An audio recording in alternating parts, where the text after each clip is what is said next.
নতুন বউ এখনো কান্নাকাটি করছে রে। গাছ ক্যাকটাস গাছ। Hello guys, back to my channel Nilkrishna ঐশ্বর্যস নতুন একটি ব্লগে তোমাদের অনেক ওয়েলকাম।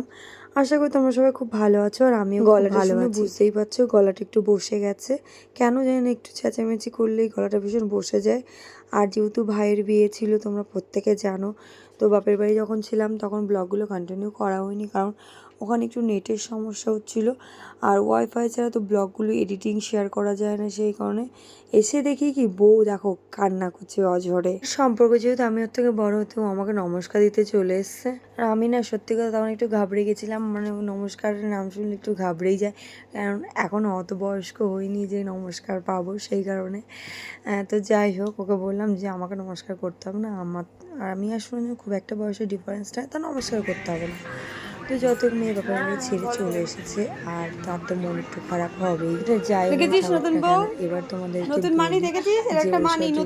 বলছিলাম যে এটা তোমার বড় মানি, আর এদিকে বলছিল ঠিক আছে, তুমি দেখতে পেয়েছো? ও বলছিল হ্যাঁ দেখতে পেয়েছি। ও বাড়ি থেকে দেখবো, তো তারপর ও এই ঘর থেকে বেরিয়ে লজ্জা পেয়ে ওই ঘরে চলে গেছিল। আর এই দেখো এখনো বউ কান্না করেই যাচ্ছে। বাপের বাড়ি থেকে কান্নাকাটি করে তারপর শ্বশুর বাড়ি আসবো তা না, শ্বশুর বাড়ি এসেও চোখের জল ফেলছে নতুন বউ। হে গাইস, তো আমাদের বাড়ি নতুন বউ দেখে নাও, আমার ভাই বউ। আর কেমন হচ্ছে সবাই কমেন্ট করে জানাবে।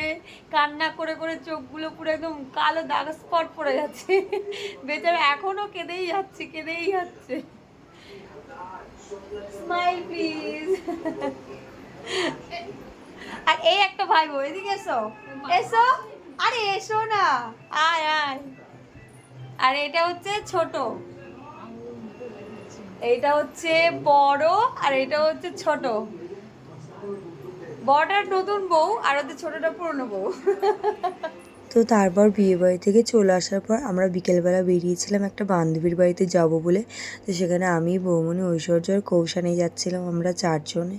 তো ওদের বাড়ি যাবো, ওদের বাড়ি হচ্ছে শিমুরালিতে। তো এখানে এসে দাঁড়িয়েছিলাম, তারপর আমার একটা বান্ধবীর সঙ্গে দেখা হয়ে গেল পাড়াতে। ও বিয়েতে এসেছিলো, ওর বাড়ির পাশেই একদম। আর জেঠুদের বাড়িটা না আমাদের বাড়ির ঠিক একটা বাড়ির পরেই, কিন্তু ওদের বাড়ির সাইডে। এদিকে আমি আর ঐশ্বর্য টোটোতে উঠে একটু সেলফি তুলতে যাচ্ছিলাম। তাতে আবার বুগুর একটু রাগ হচ্ছিলো, সেই কারণে বুগুকেও একটু তুলে নিলাম। আর ওর একটু পিকচার তুলতে বেশ ভালোই লাগে। আর এবার বলি, ভাইদের বিয়েটা না খুব জলদি হয়ে গেছে, কারণ ওরা দুজন দুজনকে খুব ভালোবাসতো। কারণ ফ্যামিলি থেকে মেয়ের বাড়ি একটু প্রবলেম হচ্ছিলো, সেই কারণে জোর জবরদস্তি বলো, এই কারণেই তাড়াতাড়ি করে বিয়ে দেওয়া হয়েছে ওকে। তো আমরা কথা বলতে বলতে চলে এসেছি রূপাদের বাড়িতে। আর এসে না গলি ভুলে গেছিলাম ফার্স্টে, তো তারপর যাই হোক রূপার সঙ্গে দেখা হয়ে গেল। আর এখানে এসে তো বাচ্চাদের উৎপাত শুরু হয়ে গেছে। এই হচ্ছে রূপা। তো আমরা ছোটোবেলার বান্ধবী, আমরা অ্যাকচুয়ালি ছোটো থেকে একই পাড়ায় মানুষ হয়েছে, একসঙ্গে বড় হয়েছি, ভীষণ ক্লোজলি ছিলাম আমি রূপা। তো যাও এখন সবাই সবার মতো আলাদা হয়ে গেছি, যা বিয়ে হয়ে আলাদা। আর ওই আলেকালেই দেখা হয় সবার বান্ধবীদের সঙ্গে।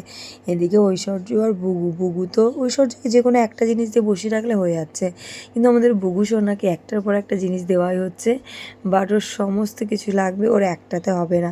তো তারপর রূপার দোকান থেকে গিয়ে আইসক্রিম নিয়ে এসেছিলো। আর এই যে ম্যাঙ্গো পুডিং আইসক্রিমগুলো ভীষণ টেস্ট, আমার ভালোই লাগে।